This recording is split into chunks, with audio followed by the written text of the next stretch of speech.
we'll leave because there's no reason for us to do this. Look, problem with the Strait, a guy can take a mine, drop it in the water, and say, oh, it's unsafe. What are the circumstances where you'd send in ground troops? How are you thinking about that? I would say if we ever did that, they would be so decimated that they wouldn't be able to fight at the ground level.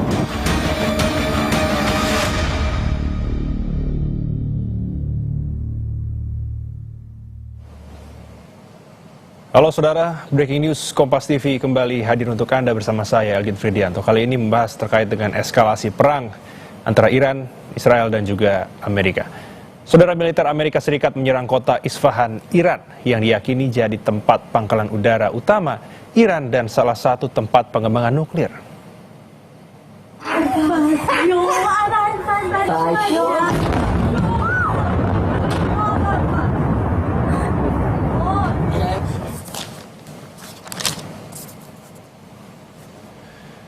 Ledakan dan kebakaran besar terlihat Selasa kemarin di kota Isfahan, Iran. Kota ini disebut Amerika Serikat, terdapat pangkalan udara utama militer Iran. Selain itu, di Isfahan juga terdapat situs-situs militer dan salah satu tempat pengembangan nuklir. Sebelumnya, saat serangan 12 hari Juni tahun lalu, Amerika Serikat mengklaim menyerang situs nuklir Iran di Isfahan.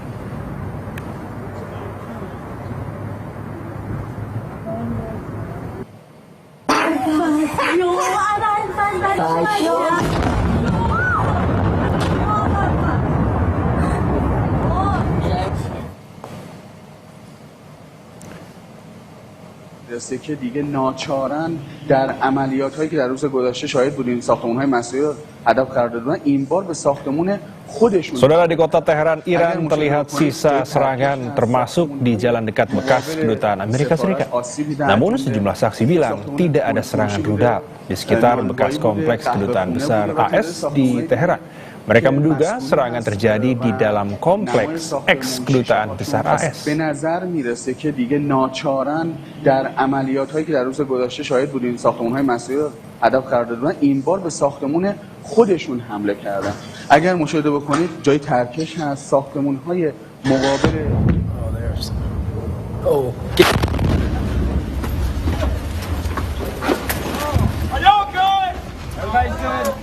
Everybody over here is good?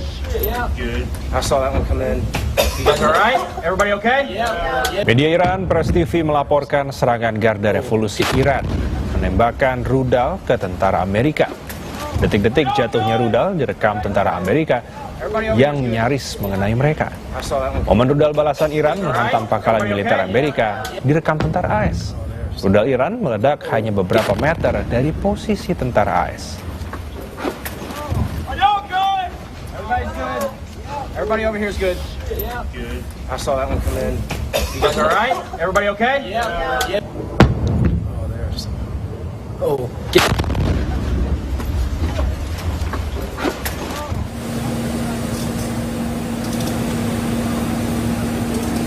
Serangan rudal Iran ke Israel berhasil dicegat sistem pertahanan udara Israel. Namun, puing rudal menyebabkan kerusakan pada bangunan dan kendaraan di seluruh Tel Aviv. Serangan itu merupakan balasan dari Iran sebagai respons terhadap aksi militer terbaru Amerika Serikat dan Israel di Iran. 14 orang terluka akibat 2 gelombang serangan balasan Iran ke Israel.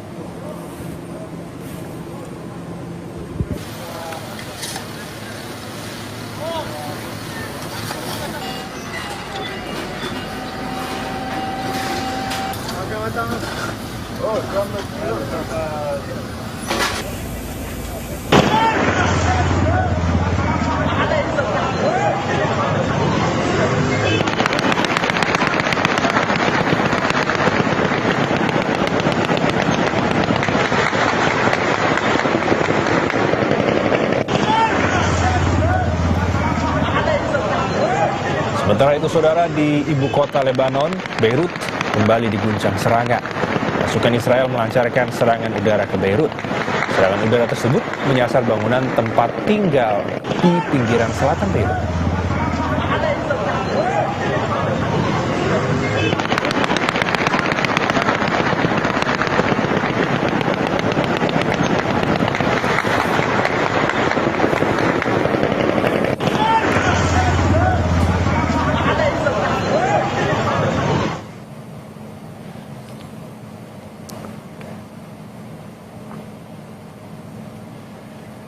Militer Israel IDF merilis sebuah video yang mengklaim serangannya telah menewaskan pasukan Hizbullah dalam hitungan menit.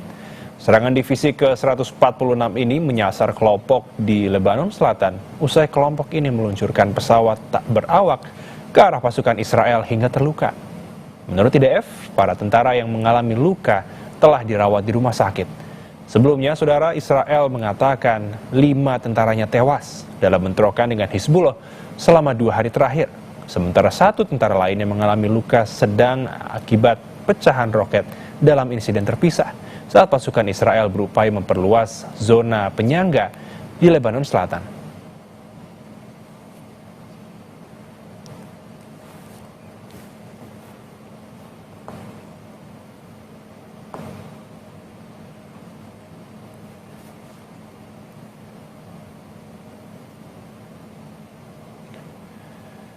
Amerika Serikat mengklaim berhasil melumpuhkan kekuatan militer Iran, saudara, lewat operasi bernama Epic Fury.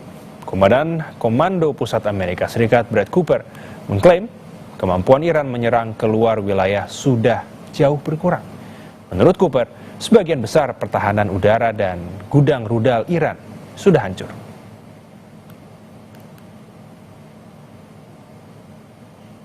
In our 5th week of the campaign, it is my operational assessment that we are making undeniable progress in eliminating Iran's ability to project power in meaningful ways outside its borders. We don't see their Navy sailing, we don't see their aircraft flying, and their air defense and missile defense systems have largely been destroyed. Amerika Serikat meningkatkan kehadiran militernya di Timur Tengah seiring konflik yang terus berlangsung dengan Iran. Media di Amerika, Wall Street Journal melaporkan kapal induk ketiga Amerika, USS George H.W. Bush, dikerahkan ke Timur Tengah menyusul kapal induk AS lainnya, yakni USS Abraham Lincoln dan USS Gerald R. Ford. Sebelumnya, USS Massachusetts juga bergabung dengan armada Angkatan Laut AS. Kapal selam serang cepat ini dapat menyelam hingga kedalaman lebih dari 800 kaki atau 240 meter dan memiliki teknologi paling canggih. Menteri Pertahanan Amerika Serikat Pete Hegseth memberi sinyal akan adanya serangan baru dalam 1-2 hari ke depan. Ia juga mengklaim kekuatan militer dan moral tentara Iran telah jauh menurun. On the battlefield, because of the latitude the president has given us, American firepower is only increasing. Iran's decreasing.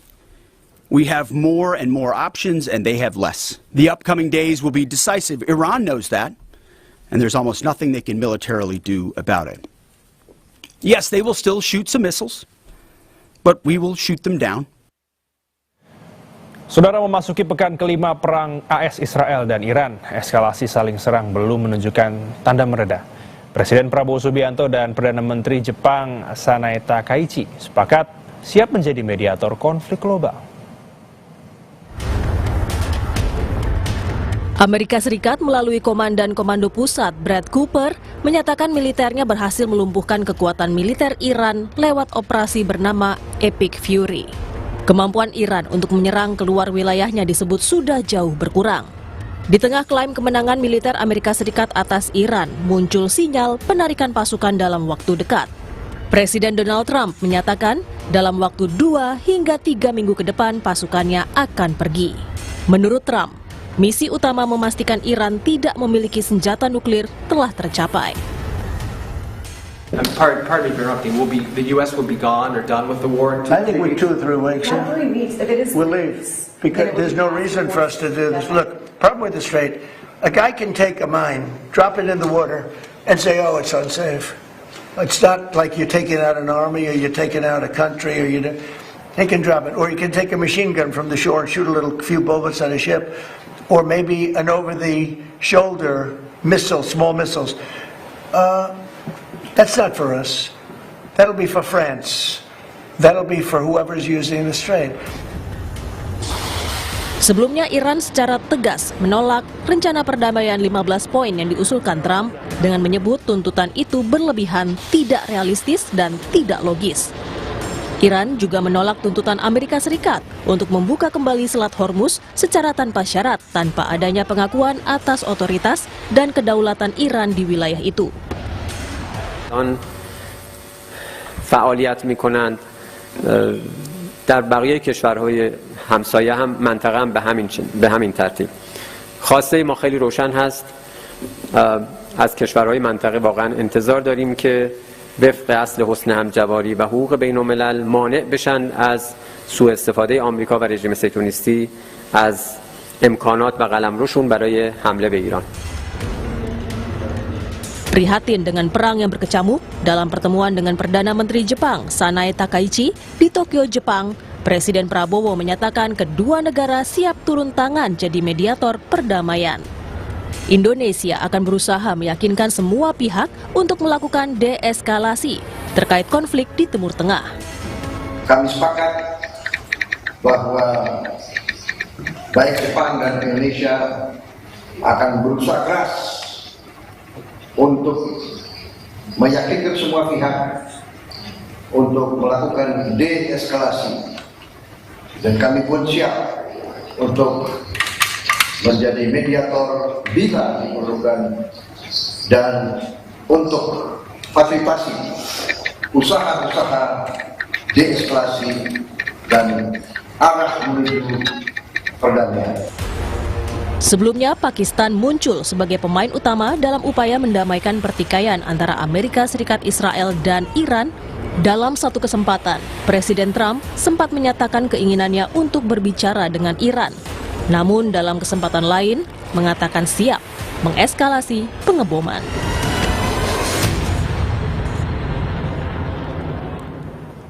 Saudara, jangan beranjak dulu karena breaking news Kompas TV akan segera kembali usai jeda.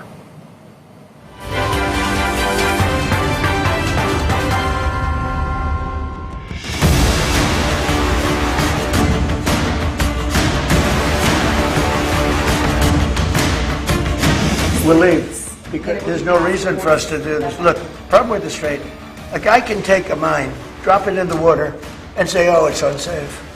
What are the circumstances where you'd send in ground troops? How are you thinking about that? I would say if we ever did that, they would be so decimated that they wouldn't be able to fight at the ground level.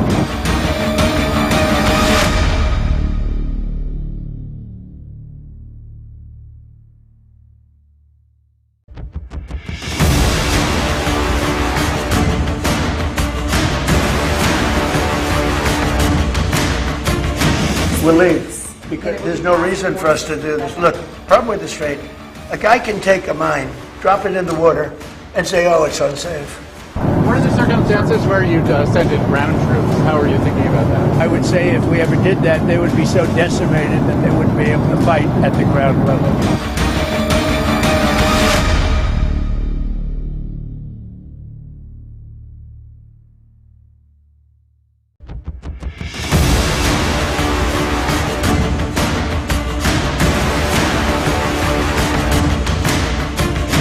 We'll leave because there's no reason for us to do this. Look, problem with the Strait, a guy can take a mine, drop it in the water, and say, oh, it's unsafe. What are the circumstances where you'd send in ground troops? How are you thinking about that? I would say if we ever did that, they would be so decimated that they wouldn't be able to fight at the ground level.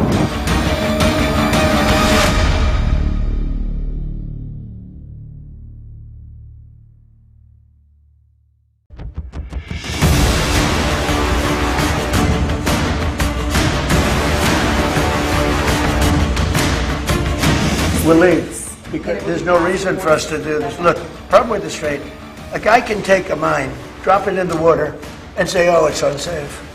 What are the circumstances where you'd send in ground troops? How are you thinking about that? I would say if we ever did that, they would be so decimated that they wouldn't be able to fight at the ground level.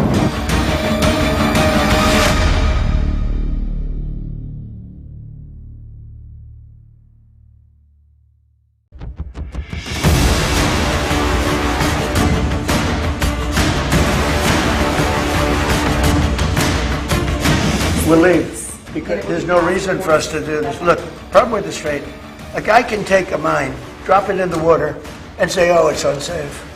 What are the circumstances no chances where you'd send in ground troops? How are you thinking about that? I would say if we ever did that, they would be so decimated that they wouldn't be able to fight at the ground level.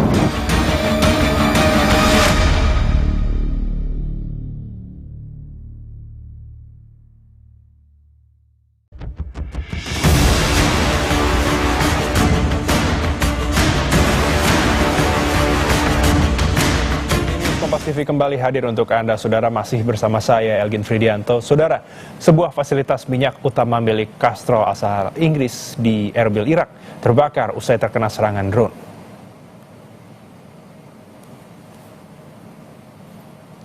Rekaman video yang diambil pada hari Rabu menunjukkan kobaran api besar dan kepulan asap membumbung dari gudang di fasilitas minyak milik Castrol asal Inggris di Erbil bagian timur. 6 tim pertahanan sipil dikerahkan untuk mengatasi kebakaran tersebut. Belum ada kelompok yang mengaku bertanggung jawab atas insiden ini.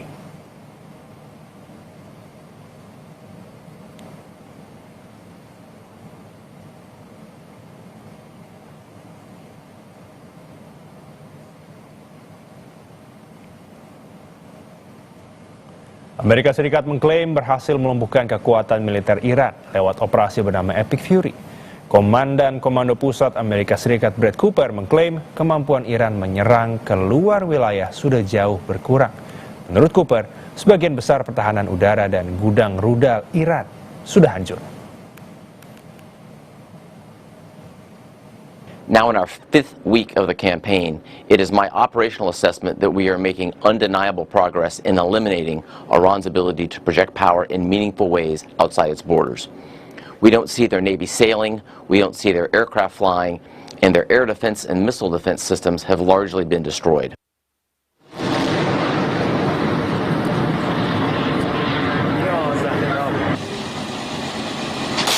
Sementara itu, juru bicara Kementerian Luar Negeri Iran, Ismail Baqai, tegas menolak rencana perdamaian 15 poin usulan Trump.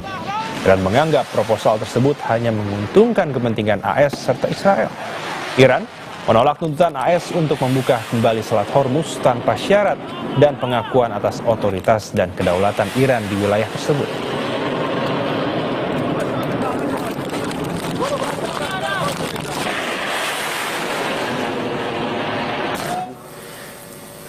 فعالیت می‌کنند در بقیه کشورهای همسایه هم منطقه هم به همین ترتیب. خواسته ما خیلی روشن هست. از کشورهای منطقه واقعا انتظار داریم که وفق اصل حسن همجواری و حقوق بین الملل مانع بشن از سوء استفاده آمریکا و رژیم صهیونیستی از امکانات و قلمروشون برای حمله به ایران. Saudara, misi perdamaian di Lebanon berujung duka. 3 prajurit TNI penjaga perdamaian gugur saat Israel menyerang Lebanon Selatan. Indonesia mendesak PBB melakukan investigasi mengungkap pihak di balik serangan mematikan yang menewaskan 3 prajurit TNI.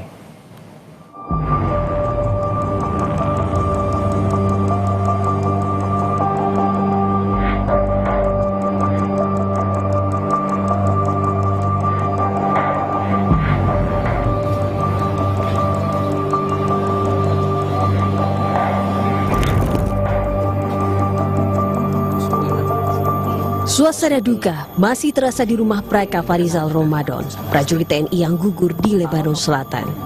Para pelayat silih berganti datang mengucapkan duka cita pada keluarga korban. Ungkapan duka cita juga terus berdatangan ke rumah Kapten Infanteri Zulmi Aditya Iskandar di Kampung Kendal, Cimahi Utara, Kota Cimahi. Di mata keluarga, Kapten Infanteri Zulmi Aditya Iskandar adalah sosok anak yang membanggakan. Yang jelas anak kebanggaan ya, anak kebanggaan, masa depan yang bayangan saya sangat cemerlang. Ucapan bela sungkawa disampaikan Presiden Prabowo Subianto atas gugurnya 3 prajurit TNI. Melalui akun Instagramnya, Presiden menyampaikan turut berduka cita atas gugurnya Kapten Infanteri Zulmi Aditya Iskandar, Sertu Muhammad Nur Ikhwan, dan Praeka Farizal Ramadan saat menjalani misi perdamaian di Timur Tengah. Panglima TNI memastikan prajurit yang gugur di Lebanon akan segera dipulangkan dan diberikan hak-haknya, mulai dari kenaikan pangkat luar biasa, asuransi asabri senilai 350 juta rupiah hingga beasiswa sekolah untuk anak yang ditinggalkan. PBB mengutuk keras serangan mematikan dalam 2 hari berturut-turut terhadap pasukan penjaga perdamaian yang bertugas di Lebanon. Dalam sidang darurat Dewan Keamanan PBB, Wakil Tetap Indonesia untuk PBB Umar Hadi menyampaikan duka dan kemarahannya. Ia menuntut PBB menginvestigasi insiden tewasnya 3 prajurit TNI dalam misi perdamaian di Lebanon. Indonesia strongly condemns Israeli attacks in southern Lebanon, which constitute a serious violation against the sovereignty and territorial integrity of Lebanon. The Security Council to keep abreast of the investigation and to immediately follow up the results.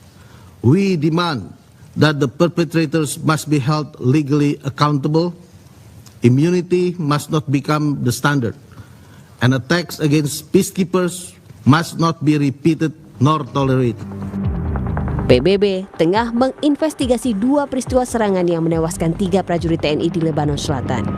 Unifil berjanji akan transparan terhadap hasil investigasi dan menuntut kepada pihak manapun yang terbukti bertanggung jawab. These explosions. This is part of an investigation of the 2 investigations that UNIFIL has launched to determine exactly what happened. At the conclusion of this investigation, we'll share the results with the parties, and any party who is found to be responsible, we will protest this to them formally. Sementara itu, Israel membantah melakukan serangan yang menewaskan 3 pasukan perdamaian PBB asal Indonesia di Lebanon Selatan. Israel menuding kelompok Hizbullah lah yang melakukan serangan secara sengaja untuk membahayakan pasukan perdamaian PBB. In the direct line of fire, we notified UNIFIL so they would be aware of this risk and take precautions. And let me quote directly what we wrote. Hezbollah is exploiting the presence of the United Nations positions in a manner that endangers UNIFIL personnel. We asked for temporary repositioning. Pasukan penjaga perdamaian tidak boleh menjadi target perang. Serangan terhadap pasukan perdamaian merupakan kejahatan perang dan pelanggaran serius terhadap hukum humaniter internasional dan tidak dapat dibenarkan dalam kondisi apapun.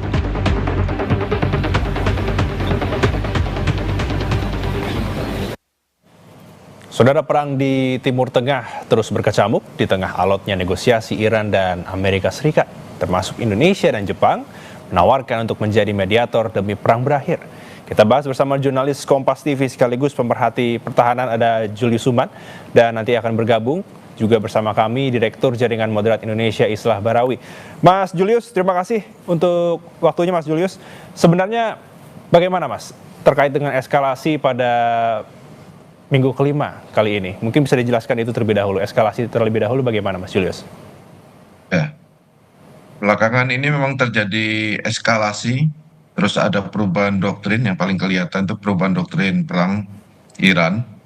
Jadi tidak lagi cuma menyasar target militer, terus kemudian infrastruktur energi, tapi juga yang terbaru itu menyerang pusat data perusahaan-perusahaan Amerika Serikat yang ada di Timur Tengah, terutama di Uni Emirat Arab ya, dan Bahrain. Nah, yang terbaru itu ada hari ini Telco ya, Bahrain Telecommunication, jadi perusahaan telkonya terbesar di Bahrain itu, yang di situ ada Amazon Web Service yang menaungi servernya beberapa perusahaan besar Amerika Serikat itu diserang gitu.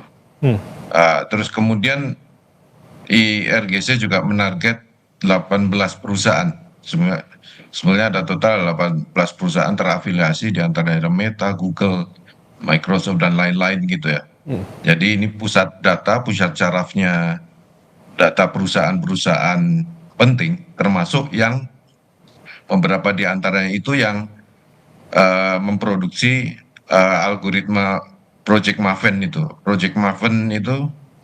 Project Maven itu yang dipakai untuk algoritmanya dipakai untuk melakukan serangan pada awal tahap perang kemarin, pada awal serangan.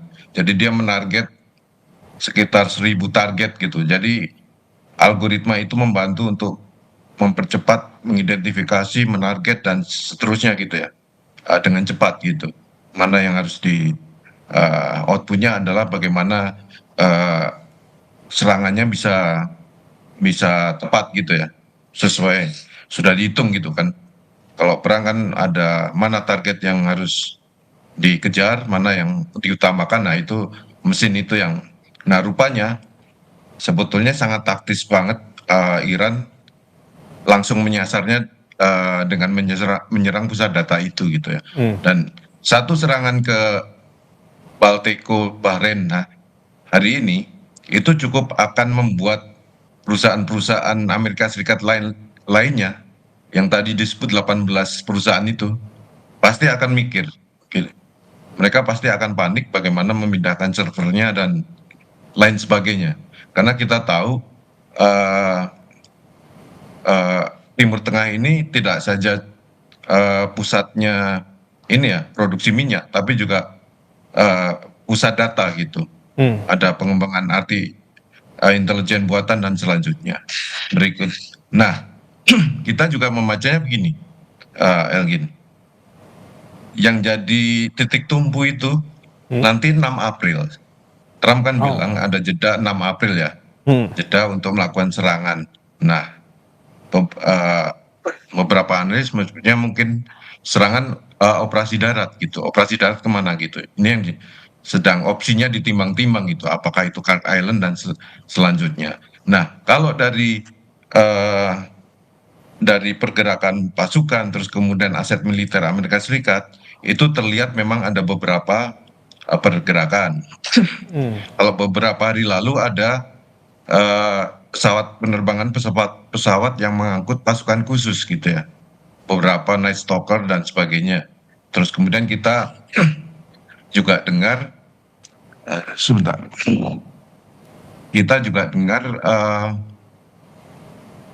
divisi 82 gitu ya. Terus kemudian yang terbaru yang tadi ada gambarnya, yang Isfahan diserang ada ledakan gede itu, kemungkinan itu serangan dari B-52,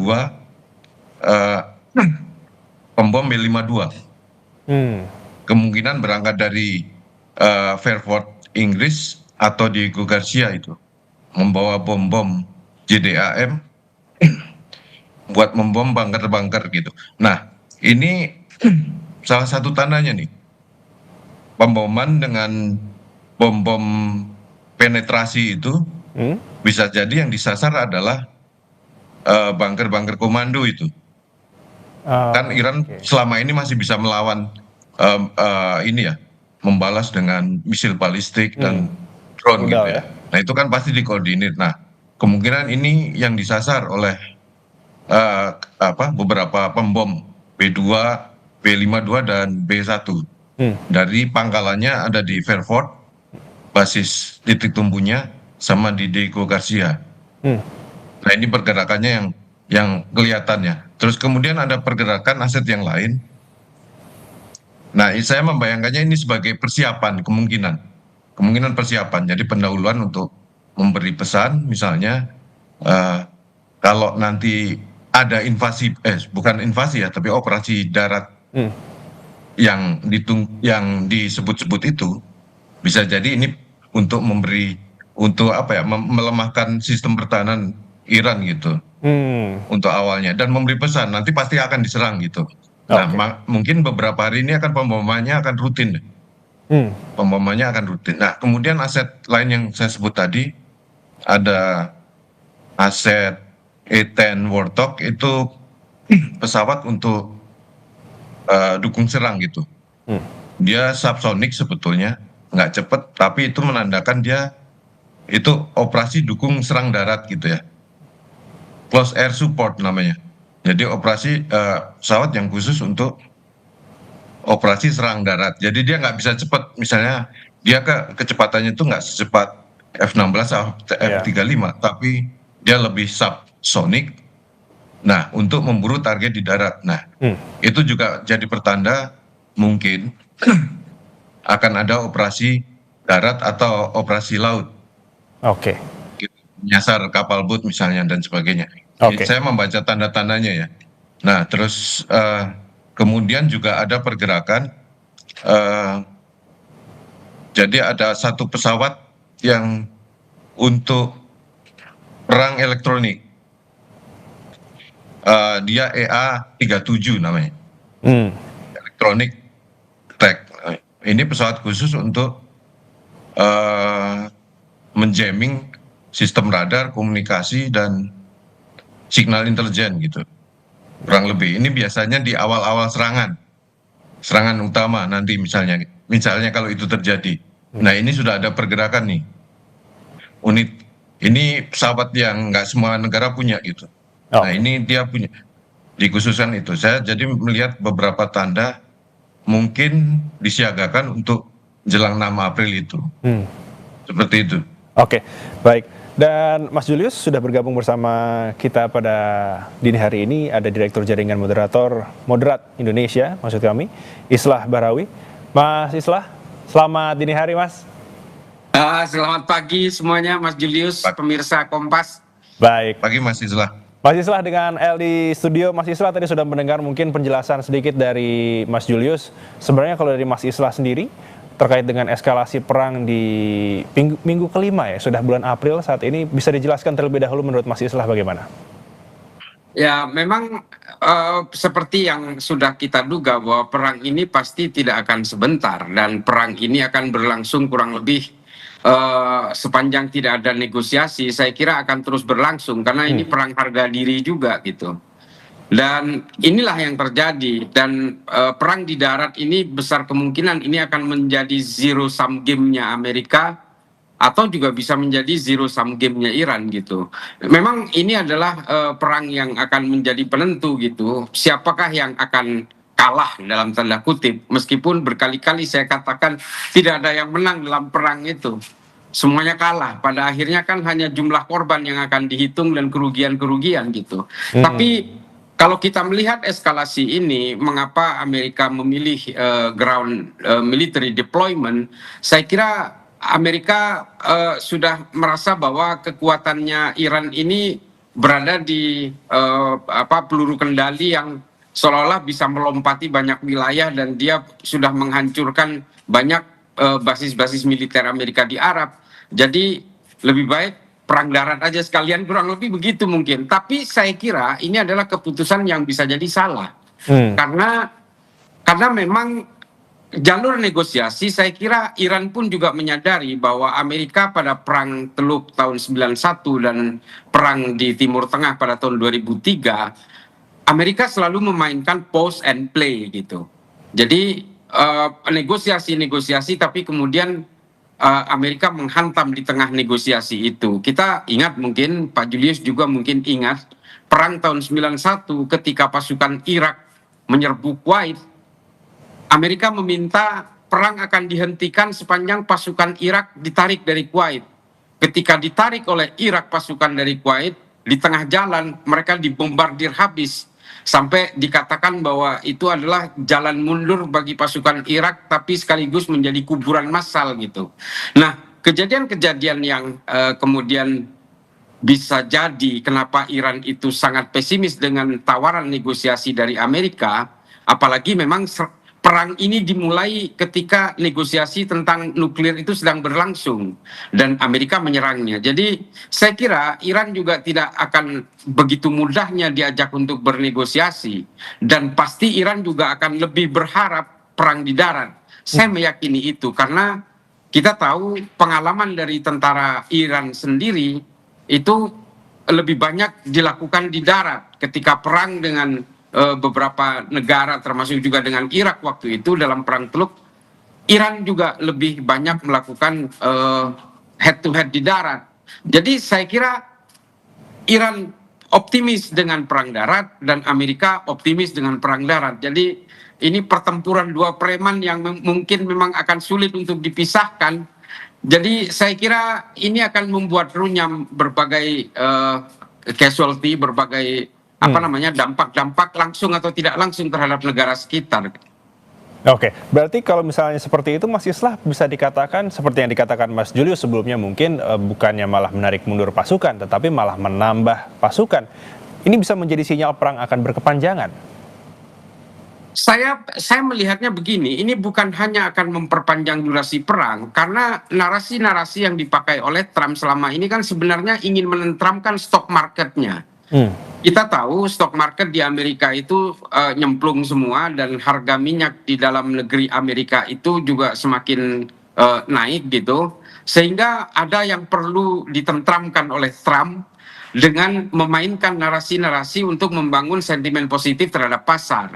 Termasuk juga awal-awal ketika Trump ingin mengerahkan pasukan darat, dia tadinya hanya 3.500, kemudian 7.000. Setelah itu kemudian menambah lagi 12.000 dan bahkan ada beberapa pasukan cadangan yang akan diterjunkan. Saya kira ini juga bagian dari upaya-upaya membangun sentimen positif itu. Tapi kita tidak tahu apa yang akan terjadi di lapangan. Apakah betul-betul dia bisa memainkan semua itu?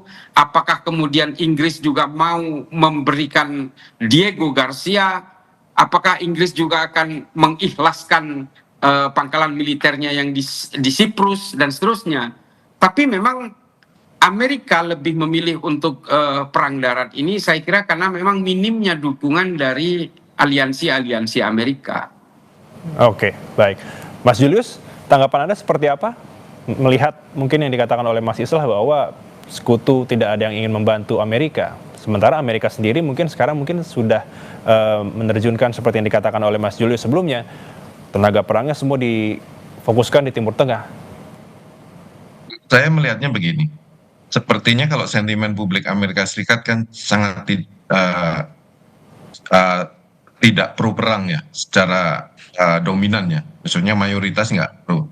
Sementara kemarin survei terakhir beberapa media itu approval ratingnya Trump anjlok gitu, sampai -17, ada yang -21 gitu, tergantung polls-nya. Nah, ini akan sensitif buat Trump, sementara beberapa anggota Kongres dari Demokrat saja sudah bersuara semakin kritis juga gitu ya, lagi yang Demokrat. Belum lagi tadi yang publiknya, yang warga Amerika Serikatnya. Terus kemudian ada problem sekutu tadi, sekutu tradisionalnya ternyata tidak banyak membantu. Italia tidak mau memberikan akses pembom B-52 lewat pangkalannya. Kita lihat beritanya hari-hari ini kan.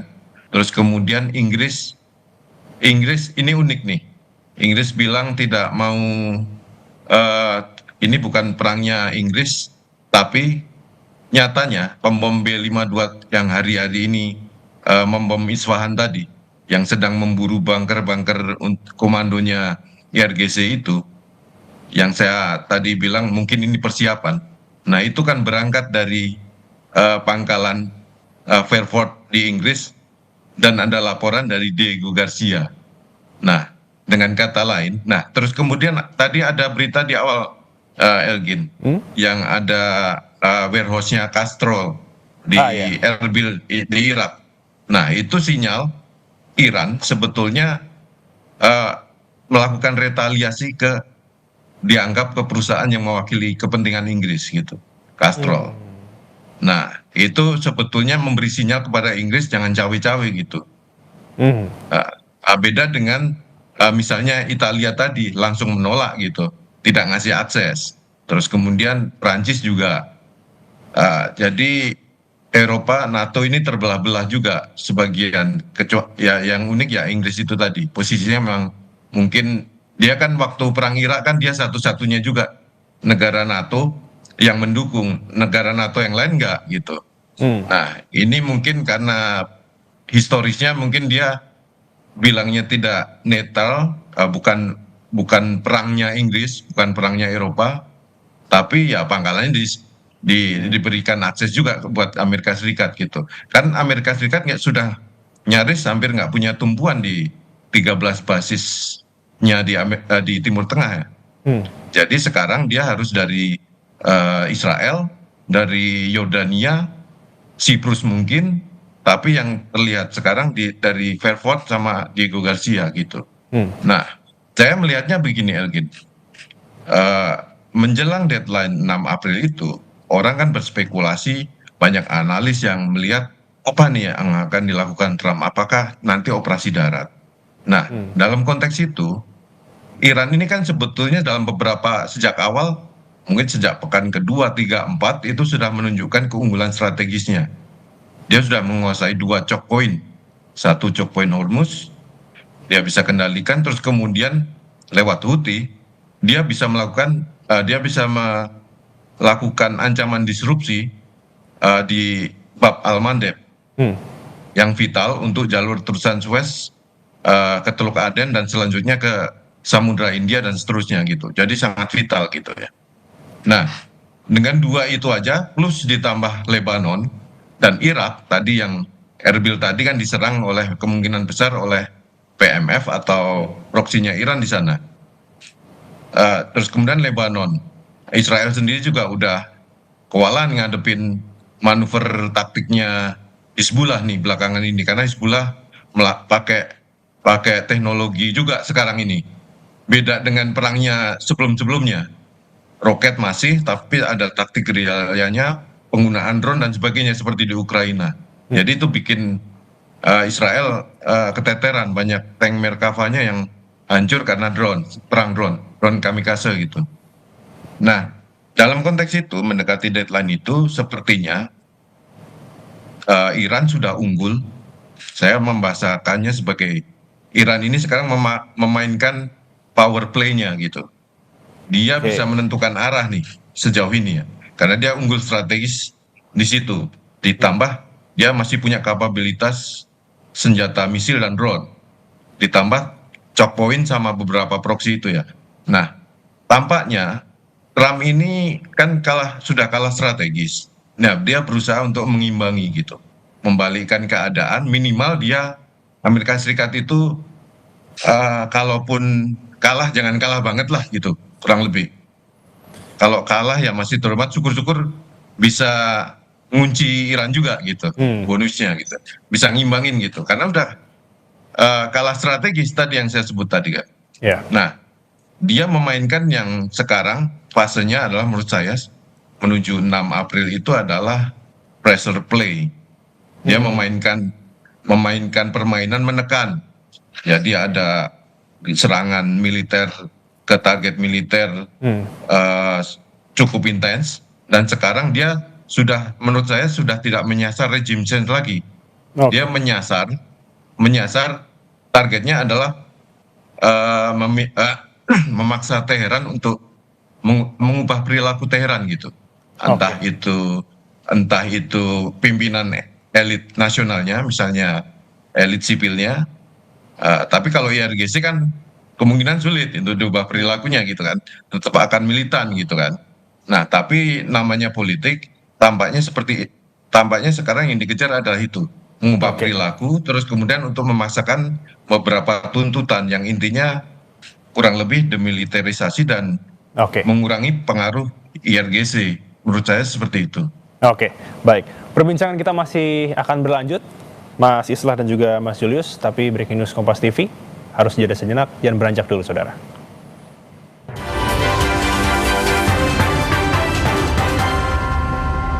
Pembangunan berkelanjutan.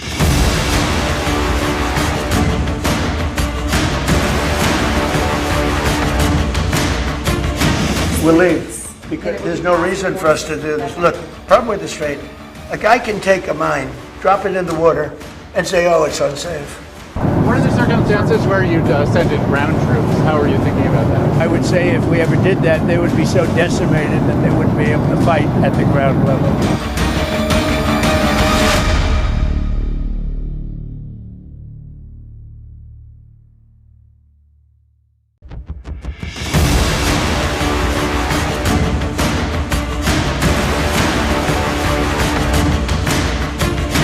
We'll leave because there's no reason for us to do this. Look, problem with the Strait, a guy can take a mine, drop it in the water, and say, oh, it's unsafe.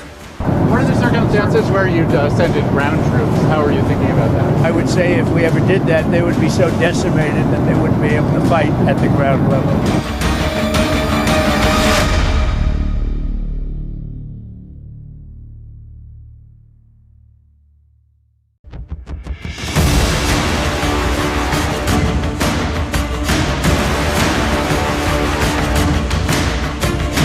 We'll leave, because there's no reason for us to do this. Look, problem with the strait, a guy can take a mine, drop it in the water, and say, oh, it's unsafe.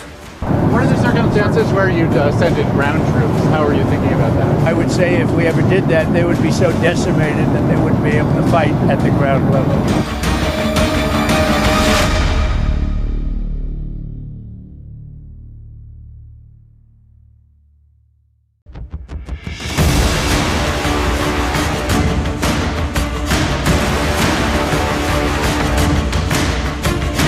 We'll leave, because there's no reason for us to do this. Look, problem with the strait, a guy can take a mine, drop it in the water, and say, oh, it's unsafe.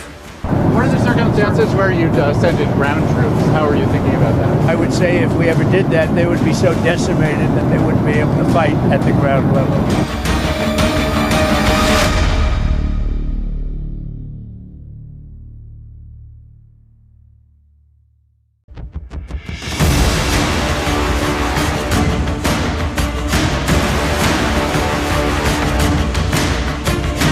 We'll leave, because there's no reason for us to do this. Look, problem with the strait, a guy can take a mine, drop it in the water, and say, oh, it's unsafe.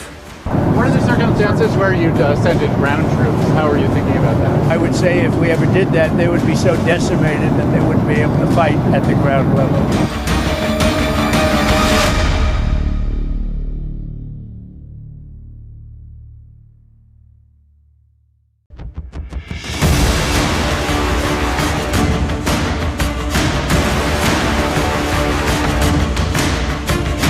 We'll leave, because there's no reason for us to do this. Look, problem with the strait, a guy can take a mine, drop it in the water, and say, oh, it's unsafe.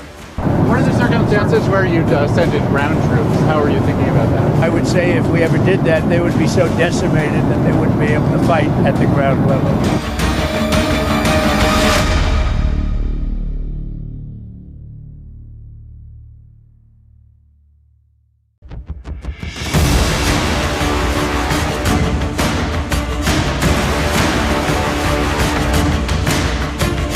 We'll leave, because there's no reason for us to do this. Look, problem with the strait, a guy can take a mine, drop it in the water, and say, oh, it's unsafe.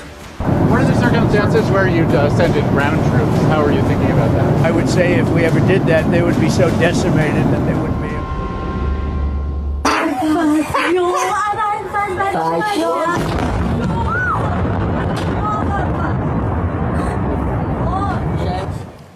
Militer Amerika Serikat menyerang kota Isfahan, Iran, yang diyakini jadi tempat pangkalan udara utama Iran dan salah satu tempat pengembangan nuklir, saudara. Ledakan dan kebakaran besar terlihat Selasa kemarin di kota Isfahan, Iran. Kota ini disebut Amerika Serikat terdapat pangkalan udara utama militer Iran. Selain itu, di Isfahan juga terdapat situs-situs militer dan salah satu tempat pengembangan nuklir. Sebelumnya, saat serangan 12 hari Juni tahun lalu, Amerika Serikat mengklaim menyerang situs nuklir Iran di Isfahan.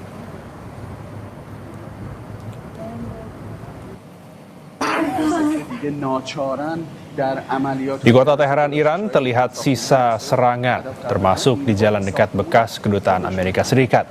Namun sejumlah saksi bilang tidak ada serangan rudal di sekitar bekas kompleks kedutaan besar AS di Teheran. Mereka menduga serangan terjadi di dalam kompleks eks kedutaan besar AS.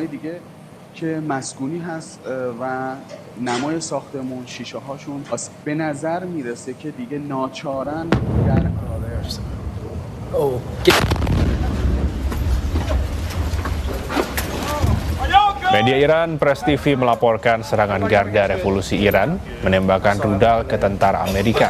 Detik-detik jatuhnya rudal direkam tentara Amerika Serikat yang nyaris mengenai mereka.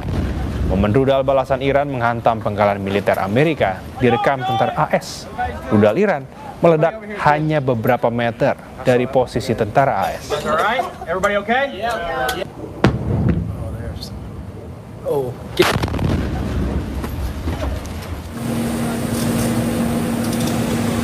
Serangan rudal Iran ke Israel berhasil dicegat sistem pertahanan udara Israel.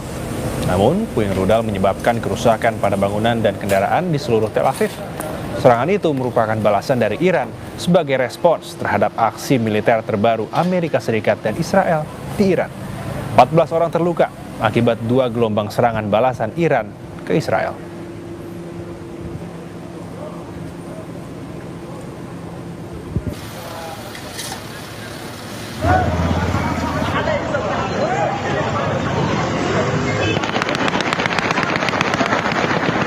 Sementara itu di ibu kota Lebanon, Beirut, kembali diguncang serangan. Pasukan Israel melancarkan serangan udara ke Beirut.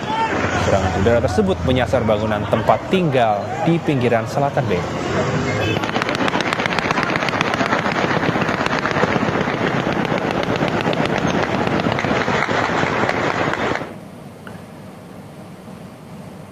Militer Israel, IDF, merilis sebuah video yang mengklaim serangannya telah menewaskan pasukan Hizbullah dalam hitungan menit.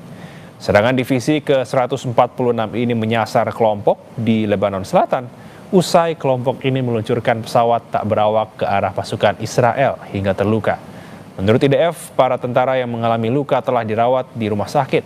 Sebelumnya, Israel mengatakan 5 tentaranya tewas dalam bentrokan dengan Hizbullah selama 2 hari terakhir, sementara 1 tentara lainnya mengalami luka sedang akibat pecahan roket dalam insiden terpisah saat pasukan Israel berupaya memperluas zona penyangga di Lebanon Selatan.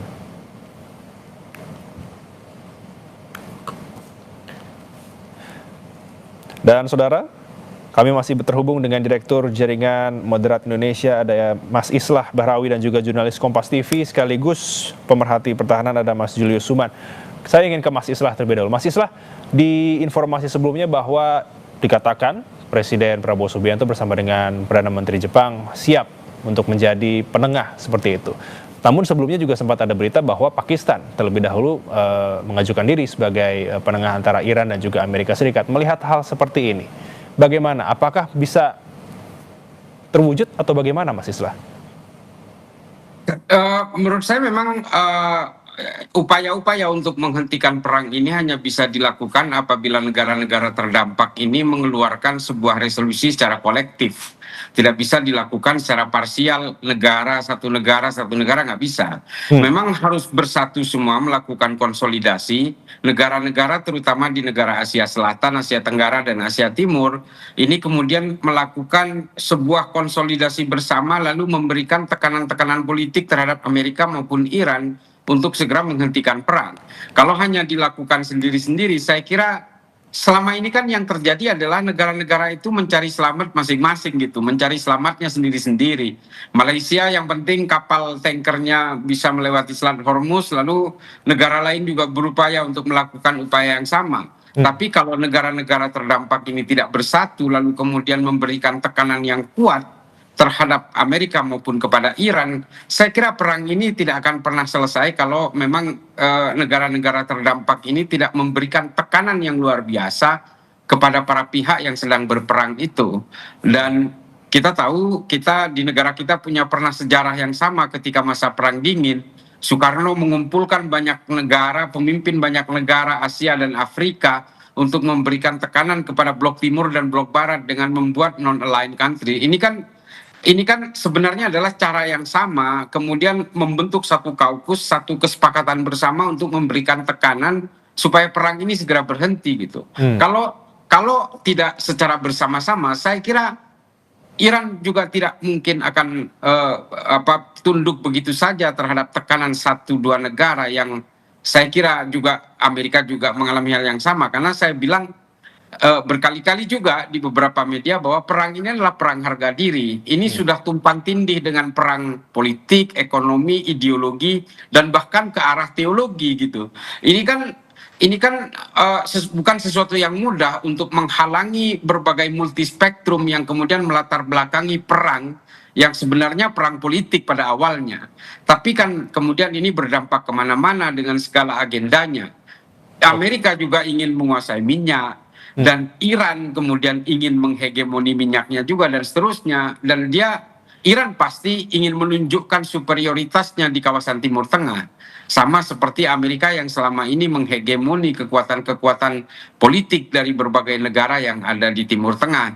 Ini kan memang tidak bisa dilakukan secara sendirian seperti yang dilakukan oleh Pak Prabowo kemarin yang saya akan terbang ke Iran dan akan berusaha meminta perang tidak. Ini nggak bisa kayak begitu. Saya kira apa yang dilakukan oleh Pak Prabowo hari ini berkunjung ke Jepang dan mungkin juga Korea, melakukan konsolidasi, ini menurut saya adalah salah satu mitigasi untuk segera menghentikan perang itu. Oke, nah seperti yang dijelaskan pada segmen sebelumnya oleh Mas Islah sendiri bahwa kita ketahui NATO sendiri itu terpecah, bisa dikatakan seperti itu mungkin. Nah, kalau misalnya melihat di minggu kelima ini di Timur Tengah, Mas Islah, untuk negara-negara di Timur Tengah sendiri apakah memang terpecah juga atau bagaimana? Sebenarnya memang Timur Tengah ini semuanya sekarang sedang bermain di tepi jurang. Kalau ternyata Iran berhasil memenangkan perang dalam konteks, sebenarnya Iran bukan, ini perang ini sebenarnya siapapun yang bisa bertahan dengan hegemoni politiknya, saya kira itu bisa dikatakan sebagai pemenang perangnya. Nah, bisa dibayangkan kalau ternyata Iran masih tetap kokoh seperti hari ini dan Amerika tidak bisa mendowngrade nilai politik Iran di Timur Tengah, saya kira negara-negara Arab juga akan mengalami guncangan yang luar biasa kalau ternyata Iran berhasil menancapkan hegemoninya dan bisa dikatakan Iran memenangkan perang dalam konteks ini. Pasti kekuatan-kekuatan politik dari negara-negara Timur Tengah lainnya itu akan mengalami kemunduran. Dan tentu saja karena Iran ini adalah satu kekuatan yang berada di pelupuk matanya Bahrain, Qatar, Kuwait, Arab Saudi, Uni Emirat Arab, bukan Amerika sebenarnya secara geografis. Nah, ini juga akan menjadi satu perhitungan tertentu. Yang menarik adalah saya tadi baca salah satu opini dari, kalau nggak salah, Mehdi Tabatabai. Dia mengatakan Iran tidak akan mungkin bermain dengan pasukan darat ini dalam rentang waktu yang singkat. Dia akan berusaha untuk memanjangkan perang darat ini dengan harapan resistensi rakyat Amerika terhadap Trump itu akan semakin meninggi. Nah, ini jadi Iran sedang memainkan pola, di satu sisi Amerika itu diladeni perangnya, di satu sisi Trump itu akan dihunjam oleh rakyatnya sendiri di Amerika. Kalau perang ini semakin panjang, memang ini pertaruhan berat buat Trump untuk bisa melewati pemilu paruh waktu nantinya. Pemilu setelah itu juga akan berat buat Trump. Karena approval rate-nya juga rendah dan orang-orang yang melakukan gerakan-gerakan resistensi termasuk dari Republikan sendiri dan di negara-negara bagian di mana kantong Republikan itu menguat di situ, belakangan ini juga resistensinya tinggi. Ini kan bagian dari akumulasi sejak ICE ditambah dengan Epstein Files, kemudian ditambah dengan perang yang berlarut-larut. Mungkin kalau perang ini tadinya hanya berlangsung seminggu, ini tentu saja akan justru memapankan posisi politiknya Trump di Amerika. Tapi kalau perang ini semakin panjang durasinya, ini tentu saja akan sangat rentan buat Trump. Nah, ini disadari penuh oleh Iran. Makanya Mehdi Tabatabai tadi itu di Tehran Times dia menulis bahwa perang ini sebisa mungkin kalau memang harus terjadi perang darat, pasti akan dimainkan dalam durasi yang panjang. Nah, ini memang salah satu strategi dari Iran yang kita baca, karena memang Iran pasti akan berusaha, sekali lagi, akan menjadikan perang darat ini sebagai zero sum game juga, dan Trump juga pertaruhan politiknya ada di situ. Oke, saya ingin ke Mas Julius. Mas Julius, menurut pengamatan Anda, mungkin yang kita lihat sejauh ini mungkin yang lebih sering bersuara ini antara Trump dan juga Iran, seperti itu. Menurut pengamatan Anda, apakah memang kalau saat ini ya, dari Israel sendiri itu tidak terlalu banyak bersuara, hanya aksi saja? Sebenarnya apakah dari Trump dan juga kita bisa katakan Amerika Serikat dengan Israel itu apakah masih ada komunikasi untuk terus melakukan serangan? Seperti itu, Mas Julius. Beberapa analis melihatnya begini. Dengan upaya diplomasi yang dijembatani Pakistan yang ketemu dengan China hari ini, itu sepertinya kan nuansanya porosnya Amerika Serikat, Washington dan Teheran gitu ya, seolah-olah Tel Aviv ditinggalkan gitu. Nah, makanya ada analis yang bilang begini, kurang lebih bisa jadi mereka berbagi peran, atau yang kemungkinan yang kedua adalah ya memang Israel dalam tanda kutip ditinggalkan gitu untuk sementara, karena tadi kan Trump punya kepentingan nih, kalau tekanan domestiknya kuat, ada kepentingan Republik yang harus dimenangkan nanti jelang pemilu dan sebagainya, terus kemudian tekanan, jangan lupa hari-hari ini harga bensin di Amerika Serikat mencapai titik yang terendah gitu. Nah ini akan tekanan nih. Coba dia pasti kalau kita lihat polanya ya beberapa waktu lalu dia akan mencoba bikin narasi damai gitu. Nanti untuk menurunkan harga minyak yang melonjak gitu. Nanti setelah itu akan turun gitu. Itu sama. Nah ini sekarang hari ini sedang yang terendah nih. Nah, dia pasti nanti akan membuka lagi. Atau kalau tidak, ya bagaimana caranya kalau operasi darat terjadi, minimal dampaknya yang bisa membuat pasar shock gitu, atau publik shock, atau kalau korbannya sampai aset dan personel militer Amerika Serikat dengan operasi itu sampai banyak yang jadi korban jiwa, ya tentu akan negatif gitu kan. Nah itu pasti akan dihindari. Nah kalau saya menduga, kalaupun operasi darat itu dilakukan, sepertinya operasinya lebih terbatas. Beberapa waktu lalu saya mencermati ngobrol dengan beberapa narasumber, kalau misalnya operasi menerjunkan marinir dan sebagainya gitu ya, melewati Hormuz yang tirenya itu tidak menguntungkan secara taktik pertempuran, karena Iran akan ada di atasnya gitu kan, itu kan tebing pegunungan gitu ya, akan lemah buat yang menyerang. Nah sepertinya akan sulit, akan makan korban. Sementara basis militer Amerika Serikat di Timur Tengah kebanyakan sudah tidak bisa dipakai lagi karena itu dalam jangkauan rudal Iran gitu. Nah dia harus jauh, jadi ada kendala teknis, ada kendala strategis, terus kemudian untuk operasi darat sebetulnya sangat riskan, tapi bisa jadi yang disasar adalah operasi yang sifatnya terbatas. Saya menduga nanti untuk membalik keadaan itu, dia kan tadi sudah kalah strategis gitu ya. Nah, Iran sudah secara strategis sudah punya beberapa choke point, proksinya kuat sekarang, terus kemudian dia bisa punya masih kapabilitas misil dia dan drone masih aktif. Bahkan dia tadi saya bilang Iran ada menggeser doktrinnya. Kalau awal adalah perang militer, terus kemudian perang militer plus serangan ke infrastruktur sipil gitu, energi misalnya, energi. Sekarang yang tadi yang ke Batelco di Bahrain itu pertama ini serangan ke pusat data. Sebetulnya yang beberapa waktu lalu pusat data sudah yang di Dubai kalau nggak salah, atau Abu Dhabi saya lupa. Nah, tapi ini dibarengi dengan ancaman terhadap 18 perusahaan Amerika Serikat yang di situ ada perusahaan IT, terus kemudian ada perusahaan tentang apa namanya Google, Meta dan sebagainya gitu ya, simbol-simbol. Dan nilai investasinya itu 15 triliun dolar itu untuk Timur Tengah dari 18 perusahaan itu. Jadi ini ada perubahan strategi Iran.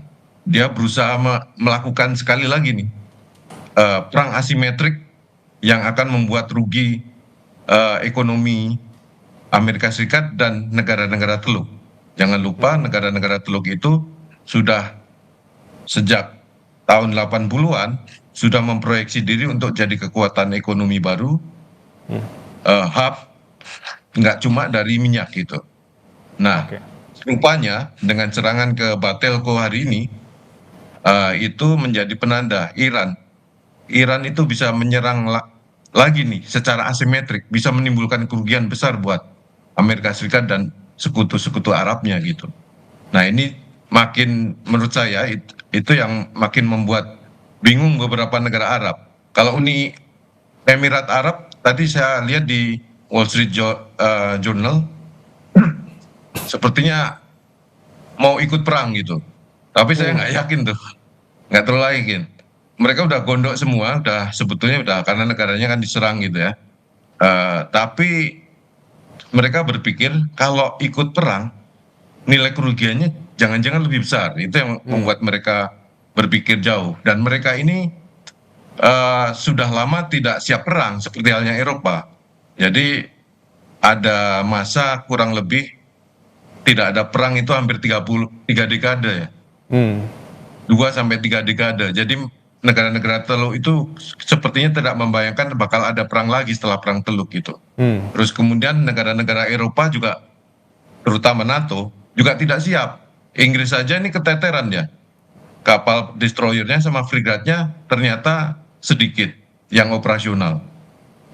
Bahkan untuk patroli kemarin cepat mau mengirim ke Timur Tengah itu digantikan oleh kapal perangnya Jerman karena ada kendala teknis gitu. Terus kemudian dia sudah kehabisan, sebagian kan sudah senjatanya kan diberikan ke Ukraina, sehingga mereka negara-negara Eropa itu di satu sisi bukan dengan bilang bahwa itu bukan perangnya mereka, bukan perangnya NATO, ya dalam satu sisi benar juga karena mereka sudah kehabisan sumber daya perang karena sebagian sudah diserahkan ke Ukraina untuk pahlawan yang lain. Nah itu yang terjadi. Nah menurut saya ya ini nggak simpel. Mungkin kembali lagi ke kemungkinan bagaimana nih skenario akhirnya. Bisa jadi Trump akan menghindari perang yang lama karena tekanan publiknya tidak mungkin, ada kendala teknis, ada kendala strategisnya, ada kendala teknis, sekutunya tidak banyak membantu, sepertinya akan terbatas untuk melakukan invasi. Dan kalau dari mobilisasi pasukannya, sebetulnya tidak cukup itu jumlahnya. Kalau cuma 50 sampai di bawah 100 ribu gitu. 50 mungkin sampai 70 ribu lah itu. Sepertinya tidak cukup. Karena kalau dari pengalaman perang Irak misalnya, Irak yang landai ya. Kalau Iran kan gunungan nih. Irak itu bisa di atas 300 ribu gitu. Nah ini prediksinya bisa 500 atau 600 ribu, jumlahnya tidak cukup memungkinkan untuk invasi darat. Nah yang bisa dilakukan adalah kemungkinan operasi terbatas. Menurut saya seperti itu. Nah Mas Islah, bisa dikatakan tadi bahwa dikatakan oleh Mas Julius bahwa Uni Emirat Arab juga sebenarnya sudah gatal ingin ikut perang, namun harus menahan diri juga karena takutnya ada biaya yang harus keluar lebih banyak lagi. Tapi kalau misalnya kita sebagai orang awam, misalnya dari Indonesia, Jepang, dan juga Pakistan ini menawarkan diri sebagai penengah, namun apakah memungkinkan? Mungkin seperti negara-negara NATO yang mungkin sudah bisa dikatakan terpecah seperti itu, atau mungkin negara-negara besar lainnya, Rusia atau Cina, itu apakah mereka juga bisa menjadi pembisik atau mungkin penengah kira-kira Mas Islah? Ya, saya kira memang negara-negara, terutama negara-negara di Asia Selatan, Asia Tenggara, dan Asia Timur itu harus alangkah baiknya memang bersatu dengan negara-negara NATO untuk bisa memberikan tekanan secara bersama. Karena bagaimanapun begini, ini kan ada Houthi di bagian barat, di pesisir barat Saudi, di Laut Merah, itu kan sebenarnya Houthi sudah mulai menunjukkan otot-ototnya gitu ya. Dia ingin menunjukkan dia udah show off dengan melakukan serangan juga ke Israel. Itu kan sebenarnya I'm still exist here gitu. Jadi ini masih ada di sini. Lu kalau mau ditur dari Selat Hormuz, kan ini kan sebenarnya Saudi sudah ingin melakukan ditur gitu, melakukan proses mitigasi dari Hormuz dengan mengalirkan minyaknya lewat Yanbu, dan dari Yanbu kemudian ke pesisir barat dan akan menggunakan Laut Merah. Nah, Laut Merah di ujungnya ada terusan Suez yang memang dikelola ada di tangan Mesir. Tapi bagaimanapun di pintu selatan kan dimiliki oleh Houthi. Nah ini adalah satu konfigurasi baru yang mau tidak mau supaya bisa melibatkan orang-orang di negara-negara di Eropa untuk memberikan tekanan bersama. Sementara ground deployment-nya Amerika ini kan targetnya hanya ingin menguasai Pulau Hark gitu. Pulau Hark ini hanya refinery dengan kemampuan 1,5 juta barel, dan kalau tidak menguasai mainland-nya Iran, tidak akan bisa menguasai minyaknya. Jadi mungkin strategi dari Trump sendiri, dari Amerika, menguasai Hark itu kan ingin menguasai Hormuz. Tapi kan tidak seperti itu. Kan kita tahu beberapa rudal yang diarahkan ke beberapa pangkalan militer Amerika di Timur Tengah, di negara-negara Arab, itu kan banyak juga yang dilemparkan gitu, yang diluncurkan dari Bandar Abbas dan seterusnya. Saya kebetulan pernah ke Bandar Abbas dan di situ memang ada beberapa titik peluncuran. Saya kira ini kan tidak sederhana memang perang ini, karena Iran ini mulai dari ujung ke ujung, dia ada wilayah Iran yang berhadapan langsung dengan Selat Hormuz. Dan memang betul kata tadi Majulius Yuman ya, bahwa mengalahkan Iran ini kan tidak sederhana, bukan karena pasukan Irannya saja yang kuat, bukan hanya persoalan senjatanya yang kuat, tapi geografisnya juga sangat kuat. Jadi kalau kita pernah terbang ke Teheran atau ke Isfahan, itu memang pesawat itu harus muter-muter dulu untuk bisa menghindari hembusan angin dan terrain yang yang pegunungan yang mengelilingi berbagai wilayah di sana. Jadi ini memang tidak mudah. Jadi saya kira, saya tidak tahu nanti apakah Trump mengerahkan tentara darat ini sebanyak-banyaknya, toh nanti invoice-nya akan diajukan ke negara-negara Arab pastinya. Jadi kasirnya itu kan sebenarnya negara-negara Arab. Kita tahu Trump nggak mungkin mau membuang duit, membakar duit untuk mengerahkan tentara. Kalau invoice ini tidak, pasti akan dialirkan kepada MBS, kepada Uni Emirat Arab, Kuwait, Bahrain. Ini kan semuanya nanti akan patungan untuk memberikan kompensasi ke Amerika. Dan saya kira, saya tetap, ini mohon maaf para pemirsa dan juga Kompas TV ya, bahwa perang ini memang tidak akan segera berakhir. Kalau begini caranya, tanpa ada tekanan dari negara-negara terdampak, perang ini akan terus berlangsung, karena ini adalah perang soal pride and dignity. Berat. Kalau Irak mungkin hanya sekelebatan selesai, Libya sekelebatan selesai. Jadi Iran ini memang harus dibedakan oleh Amerika, karena ternyata akibat mereka ini diembargo hampir setengah abad, tidak ada satu orang pun yang bisa membaca seberapa kekuatan logistik militernya Iran.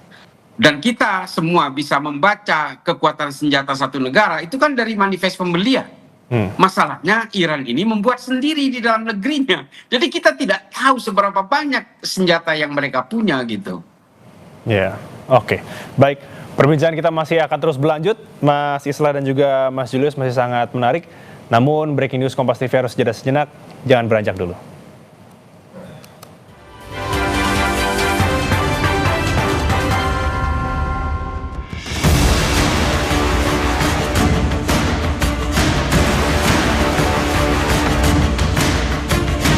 We'll leave because there's no reason for us to do this. Look, problem with the Strait, a guy can take a mine, drop it in the water, and say, oh, it's unsafe. What are the circumstances where you'd send in ground troops? How are you thinking about that? I would say if we ever did that, they would be so decimated that they wouldn't be able to fight at the ground level.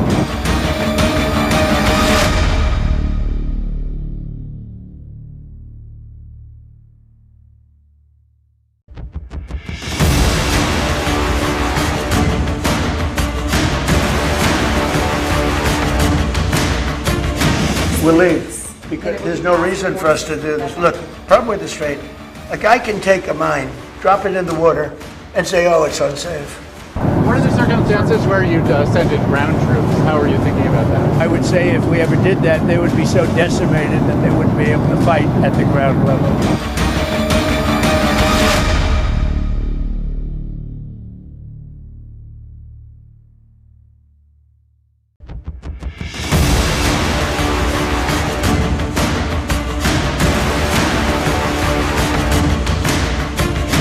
We'll leave because there's no reason for us to do this. Look, problem with the Strait, a guy can take a mine, drop it in the water, and say, oh, it's unsafe.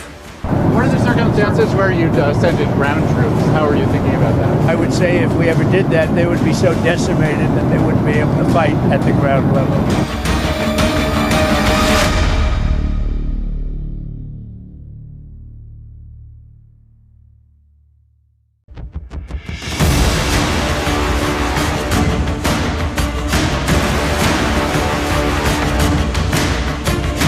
We'll leave because there's no reason for us to do this. Look, problem with the Strait, a guy can take a mine, drop it in the water, and say, oh, it's unsafe. What are the circumstances where you'd send in ground troops? How are you thinking about that? I would say if we ever did that, they would be so decimated that they wouldn't be able to fight at the ground level.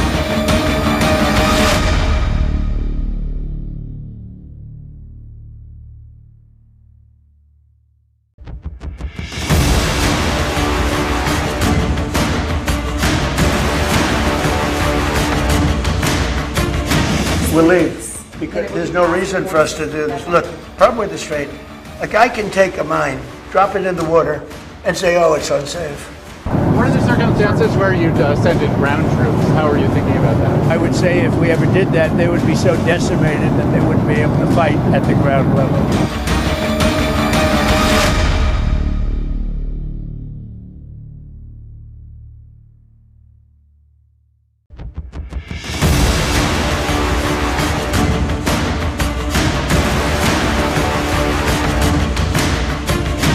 We'll leave because there's no reason for us to do this. Look, problem with the Strait, a guy can take a mine, drop it in the water, and say, oh, it's unsafe. What are the circumstances where you'd send in ground troops? How are you thinking about that? I would say if we ever did that, they would be so decimated that they wouldn't. Indonesia Islah Bahrawi dan juga jurnalis Kompas TV sekaligus pemerhati pertahanan Mas Julius Suman.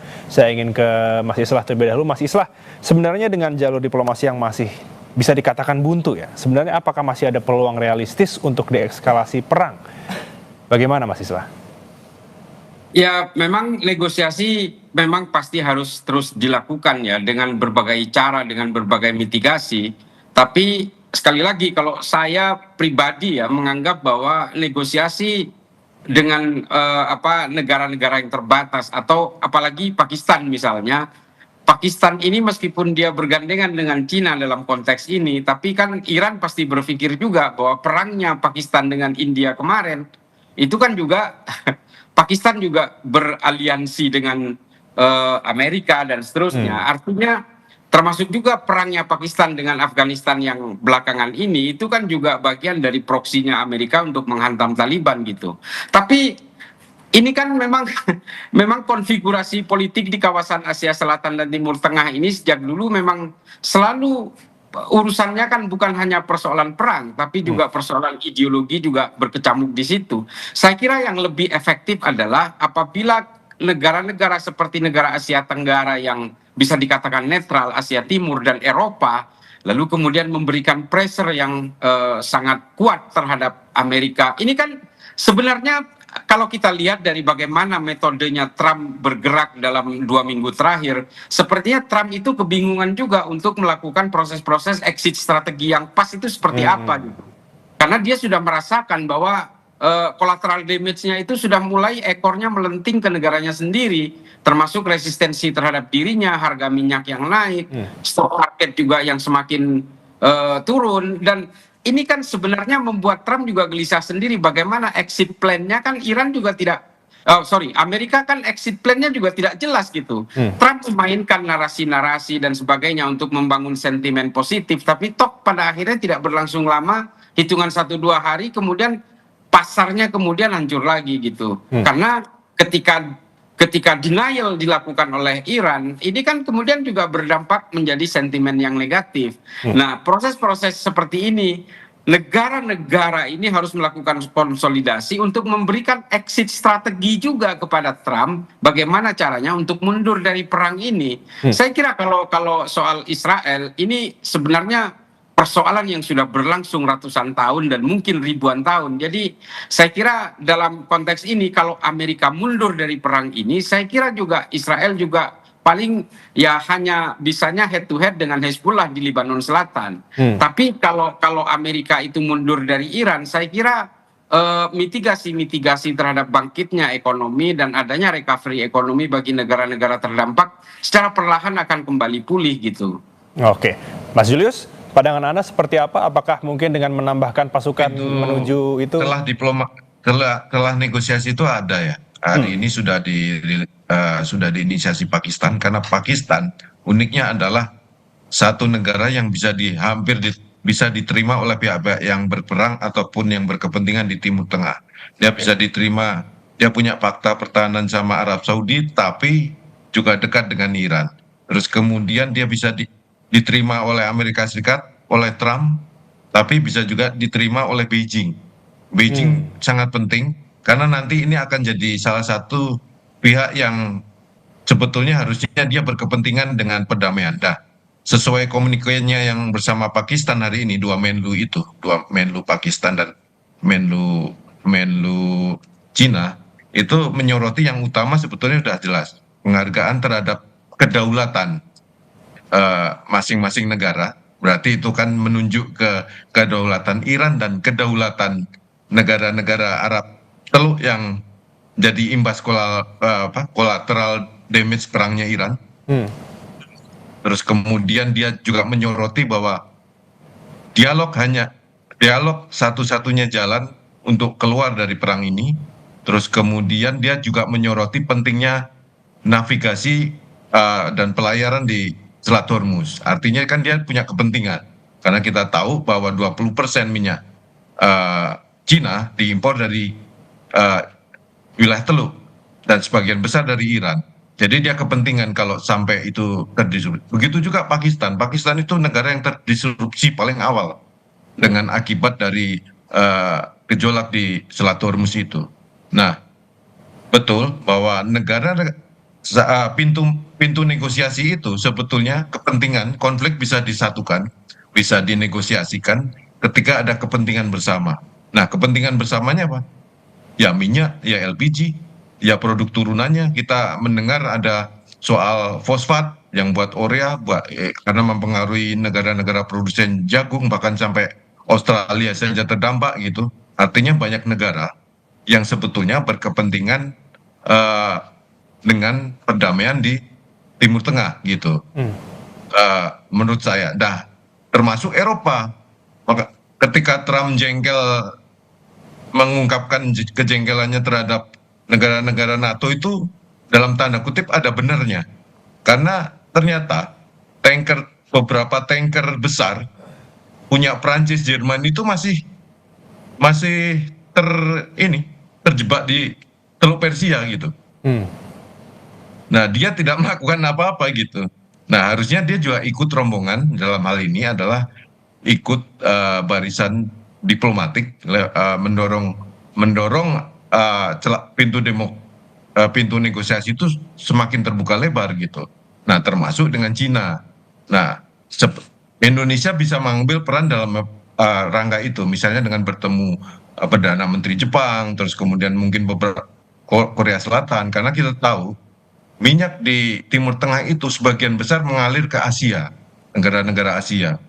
Nah, makanya negara-negara Asia, ASEAN, dan seterusnya, ya galanglah supaya lalu lintas di Selat Hormuz itu menjadi lalu lintas damai yang memungkinkan tanker minyak lewat, LPG bisa lewat, pupuk bisa lewat, dan seterusnya. Dan kita tahu beberapa kilang yang sudah jadi korban collateral damage itu tidak bisa langsung beroperasi meskipun perangnya selesai, misalnya minggu depan selesai, dia tidak bisa langsung mengalirkan minyak begitu saja. Kalau sudah rusak, kan butuh waktu untuk recovery. Mungkin ada sekian persen yang nanti kalau sudah damai, itu produksinya mungkin baru 5 tahun lagi untuk recovery-nya. Gitu. Jadi imbas disrupsinya makin lama perang akan menimbulkan disrupsi yang makin luas sifatnya. Dan kita tahu misalnya kalau nanti 6 April itu misalnya ada operasi darat terus kemudian terjadi eskalasi. Kargo terakhir itu akhir April ini nih prediksinya. Nah, itu ada ketidakpastian ke depan setelah April gitu. Kalau terjadi eskalasi lebih lanjut gitu. Makanya mediasi harus didorong supaya bagaimanapun perang harus cepat selesai gitu. Nah, cari titik temunya gitu lah. Baik, terakhir Mas Islah, singkat saja, sebenarnya apakah mungkin operasi darat ini benar akan dilakukan atau bagaimana? Apakah ini menjadi exit plan Trump atau malah menjadi gali lubang sendiri untuk Trump? Kalau Trump memaksakan pasukan darat ini untuk terus berperang secara head to head di darat, saya kira ini akan menjadi satu blunder tersendiri bagi Trump dan tidak menutup kemungkinan ini justru akan ada efek yang justru membahayakan posisi politiknya Trump di dalam negeri Amerika. Itu bagi Trump sendiri. Tapi mari kita bicara Indonesia. Indonesia hari ini betul-betul berada di tepi jurang dalam konteks situasi ekonomi ya. Kita akan menghadapi El Nino yang besar kemungkinan ini juga akan menjadi beban berat bagi panen-panen kita, terutama bahan pokok. Belum ditambah dengan pupuk yang tadi sudah disebut oleh Mas Julius, memang ada bahan baku pupuk itu melewati Selat Hormuz, dan itu diakui oleh banyak negara. Dan ini akan menjadi pukulan tersendiri bagi kita. Nah, kita seharusnya memang selain berusaha mencari mitigasi-mitigasi untuk memediasi supaya perang ini cepat berhenti, kita juga harus fokus memitigasi kebutuhan-kebutuhan dalam negeri yang kemungkinan juga akan mengalami situasi-situasi yang sangat krusial dalam 2-3 bulan ke depan, termasuk BBM dan juga berbagai kebutuhan pokok lainnya. Maka dari itu kita harus segera bisa mencari jalur lain supaya kehidupan kita tidak betul-betul bergantung kepada Timur Tengah maupun Selat Hormuz. Kita harus bisa mencari jalur-jalur baru, terutama untuk pembelian keluar. Tapi jangan salah juga, dolar besar kemungkinan ini akan melambung tinggi. Nah, ini juga menjadi satu obstacle tersendiri bagi situasi ekonomi kita.